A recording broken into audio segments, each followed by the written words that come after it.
اقول لكم بيبقى خفيف جدا، ما فيش فيه زيت كتير. وانتوا عارفين طبعا ان الجمبري بيشرب زيت كتير قوي لما نقليه في الزيت العادي.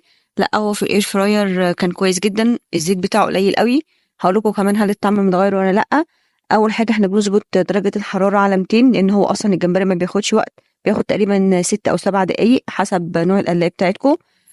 كمان عايزه اقول لكم ان احنا ما بنقلبوش غير بعد 3 دقائق لما بندخله الاير فراير، عشان خاطر القشره الخارجيه بتاعته ما تفكش.